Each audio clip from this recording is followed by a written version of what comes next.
topic is in brief, is the U.S. economy is doing fine, but as they say in Star Wars, there's been some outside disturbances in the force that could cause some serious problems. But absent some outside stuff and then one big internal issue, the economy will be fine this year and next year. And it's not great, but it's good. And here's my buddies, my homage to Star Wars. And we'll talk about some of the disturbances. In January, February, there's a big drop in the stock market.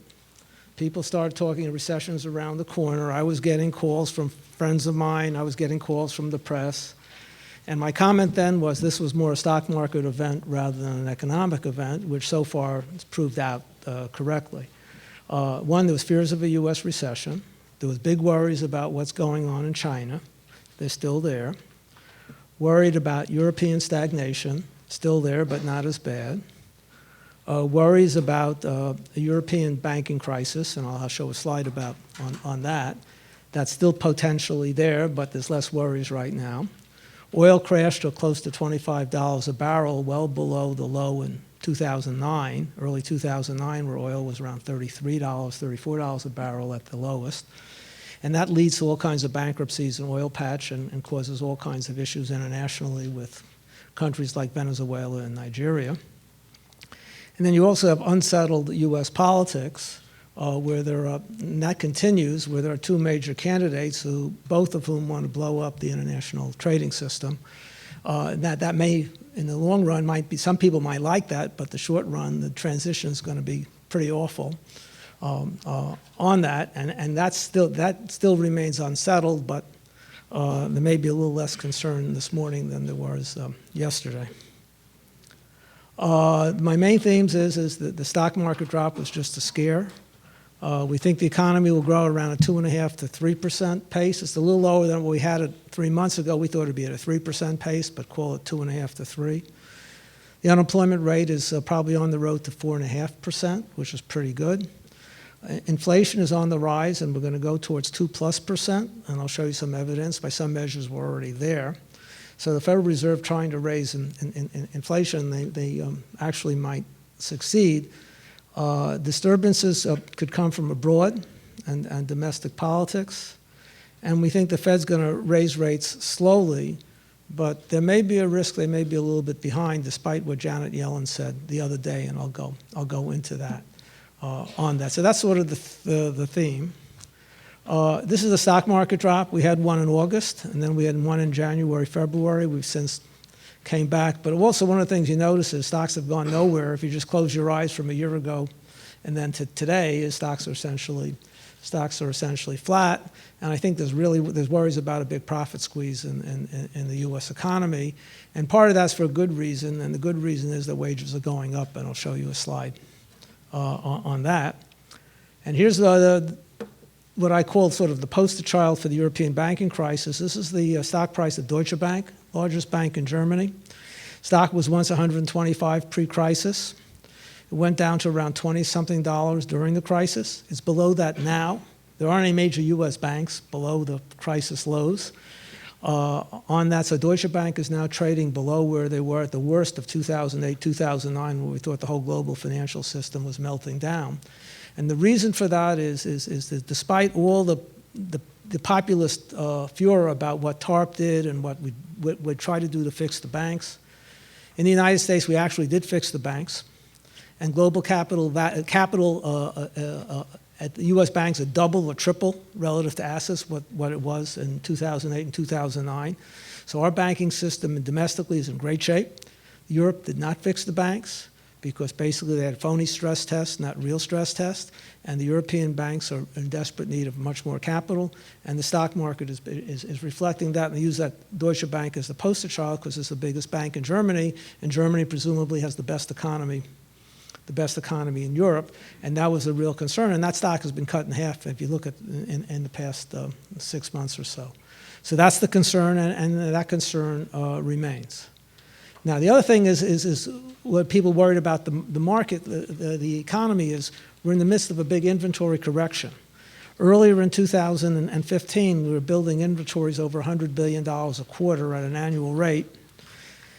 It's dropped to about 80 billion. It's on the way down to about 25 billion. That's the reason why, I think that's the fundamental reason, along with the problems in oil patch, is the reason for the industrial slowdown, because we're on somewhat of a, you'd call maybe an industrial recession, but not a general recession, because the service sector is doing great and construction is doing great.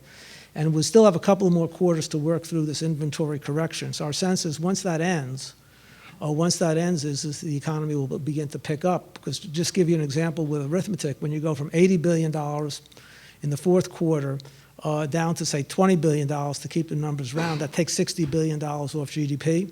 And once you're growing inventories at $20 billion, that $60 billion contraction goes out of the system. And that's worth about 0.4% of GDP, so it's a big deal. So that inventory correction is in the process of ending. We have 1 or 2 more quarters to go, and that's part of the reason for optimism, is because this negative will be taken out of the economy. And this is sort of our moderate growth path. We had a 2.5 for the first quarter. If we had to do it again, it'll probably be 1.5, because maybe a little bit more on the inventory correction side. But we think going forward, 2.5 to 3 for the next several quarters, then back down to Ed's. Sorry, we're going to be 2%, Ed. We're not going to be 3%. And in part is that's because of this very low productivity that we're seeing.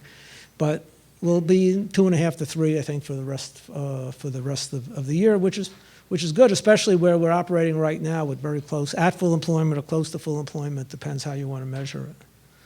This is employment growth. Our forecasting method of using a ruler has worked so far. If you look from the bottom, just go straight up as a ruler. The ruler generally works, although it's going to bend starting in 2017. And instead of creating around 200,000 jobs a month, which is what we've been doing, that's the ruler effect, probably be down to about 150,000 jobs a month, because we're running out of labor as unemployment drops to 4.5%, which is this slide right here. And we have it tipping up a little bit, 2017 up to like 5%. Now, the unemployment rate popped in March for a good reason. It went from 4.9 to 5, and the good reason was lots of people entered the workforce, which we've been waiting for. So labor force participation has gone up, a good thing. Employment to population has gone up, a good thing. And that's what drove we had created lots of jobs, but what the unemployment rate went up is because more people entered the workforce than the jobs were created. So the rate popped a little bit, but it was for a good reason. You could have unemployment, part of the cycle, unemployment was going down for a bad reason, is the labor force was shrinking, and we weren't creating as many jobs, but if the labor force is shrinking, the unemployment rate is going to drop naturally if you leave jobs steady. So the rise in the unemployment rate was for a good reason, not a bad reason. And we think it'll reverse and we'll be on the way down to around 4.5, 4.6, 4.5%. By the end of the year. And on the broader measure, which is called the U6, which I say is the real unemployment rate, which is like 9.7 right now, which is part-time or people who want to work full-time or working part-time. By that rate, we'll probably be down to around 9%. It's about 9.8 right now. That'll be down to the low 9s by the end of the year. So that the labor market is getting better. Now, but we're in a strange world with monetary policy. We're going from a policy of ZIRP, which is called zero interest rate policy, to someplace a policy called NIRP. NIRP is negative interest rate policy, where basically is when you borrow money, you actually get paid interest. So in the case of France, where you see that minus 0.41 on a 2-year note, basically means is for the privilege of lending money to the sovereign credit of France, you got to pay 40 basis points a year to France. So it pays France to borrow money. It increases, debt is good for the French government, because basically they get paid. Basically, they get paid when they borrow money, which is the world is turned upside down. This is totally Alice in Wonderland. And in Japan, it's minus 21. It's minus 21. Germany, minus 47. It's lower now in Germany. And Germany may go negative, and on a 10-year basis, lending money to Japan is minus 0.9. Germany, which is on the chart there, is 20.21. It's 0.08 yesterday or something like that. So there's no interest there.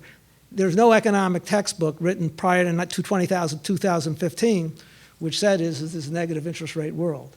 But we're living in a negative interest rate world. And basically what you're doing is you're paying France, either you have some opinion on the euro, or you're paying France to store your money. Because the thing is it's hard to put $10 billion under your mattress. and stuff like that. So people with big chunks of money and the central banks are buying stuff. You can't put that much money under your mattress. Now, all of a sudden, we're hearing talk from people like Larry Summers, Draghi at the European Central Bank, saying they want to do away with the 500 euro note. And Larry Summers say we want to do away with the Benjamin here, do away with, because they're afraid the public, if we go to a negative rate policy, the people will put the money under the mattress. And you want the biggest possible denomination to put under your mattress, because if it's in $1 bills, you're going to be sleeping on dollar bills. $100 bills, you could store a lot. So I'm telling people to save your Benjamins in case we go to a negative rate, in case we go to a negative rate policy. And all this is to get inflation up. But I've suggested that the PhDs at the Bank of Japan, the US Fed, and the European Central Bank they do a field trip to Caracas, Venezuela. Because if you go to Caracas, Venezuela, you have this high school dropout bus driver named Nicolas Maduro who runs the country. And this guy, without a PhD, without anything, he's getting 700% inflation without breaking a sweat. So I think they need a field trip. They need a field trip to Caracas. And whatever they're doing with the $12 trillion of bond buying that they've done in the past 6 or 7 years, they go talk to Nicholas. And Nicholas, the bus driver, will tell me, drives around his bus, throws money out the window, and that's how you get inflation in Venezuela. So that's my suggestion to them. Now, so despite the recent Fed commentary, we think the Fed will probably move in June and probably then move again in December. And what I found interesting was that Charlie Evans, somebody I've met and have had dinner with, who runs the Chicago Fed, one of the most dovish people I know on the board, and he was now talking about that rates ought to be going up. And then Eric Rosengren at the Boston Fed also said something, who's also been a super dove, who also say the markets aren't pricing in enough interest increases, and we're ahead of the market. The market's not pricing in 2 rate increases, at most 1. So our sense is we may see more, but may keep rates down is what's going on in Europe. But this negative rate policy is just it's just this gravity is keeping our rates down. If we were just on our own, rates would be much higher right now. So that's what's keeping rates down. So you have to say something in order for these rate forecasts to sort of come in. We got to get out of the negative zone in Europe. That means we need a better European economy. Okay, and here we have the Fed's going to get the inflation it wants on a core basis, which is the yellow line. Year over year, inflation is 2.3% on CPI. On the PCE, which is a GDP measure of the consumer inflation, it's about 1.8, 1.9, but the Fed has a 2% target. They're going to get there. And all you have to do is to say oil prices level off. Oil bottomed around 26. It's now like 37 today. All you have to do is say oil prices go flat, go up a little bit. We're going to be above 2% inflation on all the major indicators by the end of the year. So they are going to see domestically the inflation, the inflation it wants, which on core, we're at 2.3, and on services inflation, it's over 3% right now on a year-over-year basis. So the era of, I think, very, very low inflation is coming to an end. All right, oil prices look like they bottomed, but we've been horrible at forecasting oil prices, so this is just a pure guess. April 21st, there's a meeting, OPEC, and we'll find out if they decide to restrict output or flatten out output, and we'll see if the Iranians and the Saudis get together. And you can't say anything what they say for public consumption. You can't take any of that to the bank, because this is all part of this big kabuki dance, this big drama they're going to have going into the meeting. And if the Saudis, the Iranians, and the Russians come up with a deal, that's in a couple of weeks. So if they come up with some kind of a deal, oil will be 40. If they don't come up, or over 40, 42, something like that, if they don't come up with a deal, it'll be back down to 30.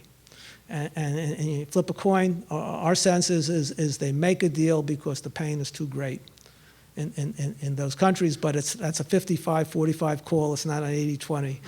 So it's not an 80-20 call, but you got to have some kind of point estimate. So that's what we have here for oil prices.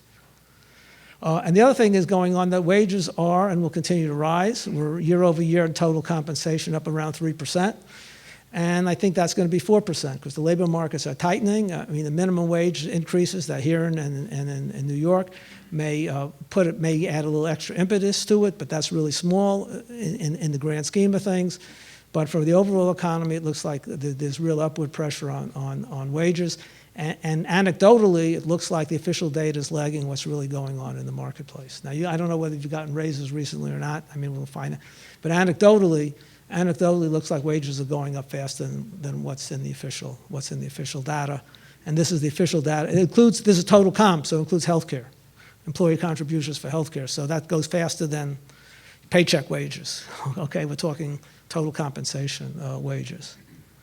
Okay, we think the consumer continues to spend, so we have reasonably good consumer spending, around 3%, coming from the higher wages. We're also going to do this with a higher savings rate, so it isn't going to be like 2005, 2006, where people were spending monopoly money coming off refinancing houses and things like that. We're going to have rising consumer spending with also rising savings, and that'll make Ed feel better because we'll have a higher savings rate to deal with a whole bunch of issues.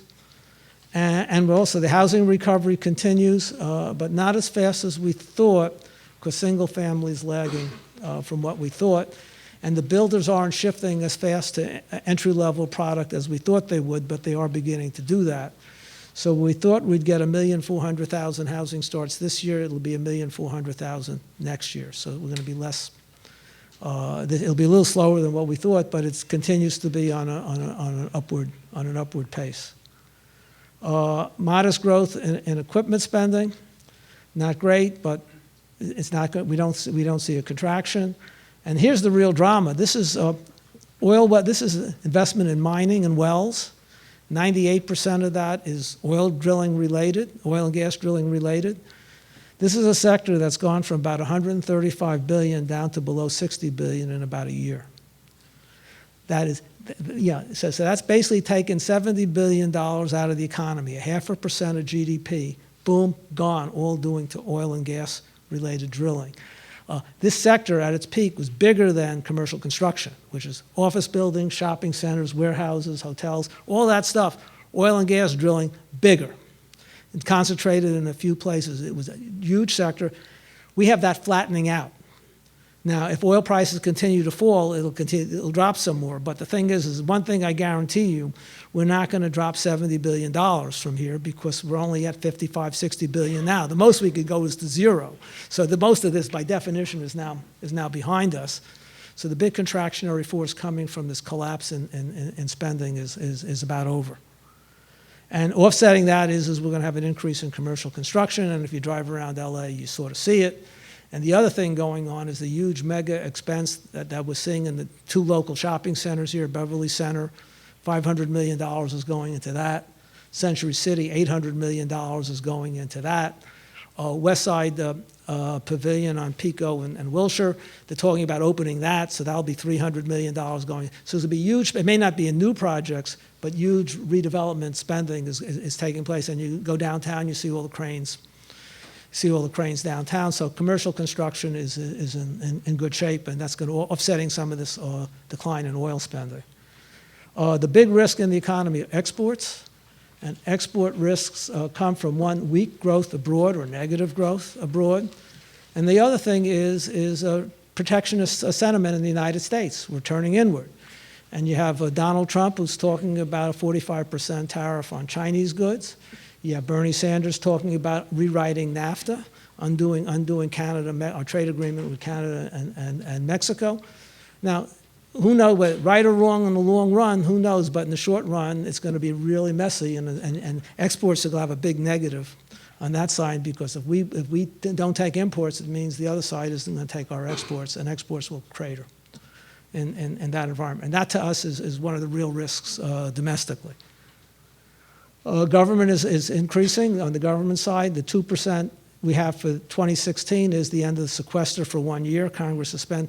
My guess is we're probably low in 2017 and 2018 on this, because we think that the federal government will probably spend more than what we have. Here in state and locals, cooking along at around 1%. So to conclude is the economy is okay. Moderate 2.5% to 3%. Labor market's good.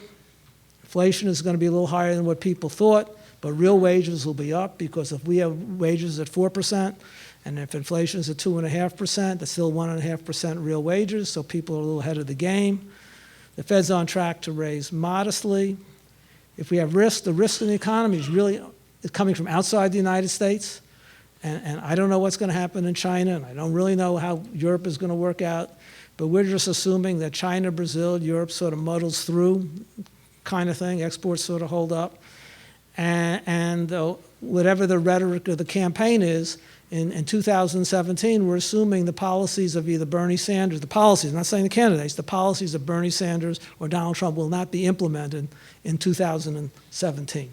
So we're assuming that those things don't happen.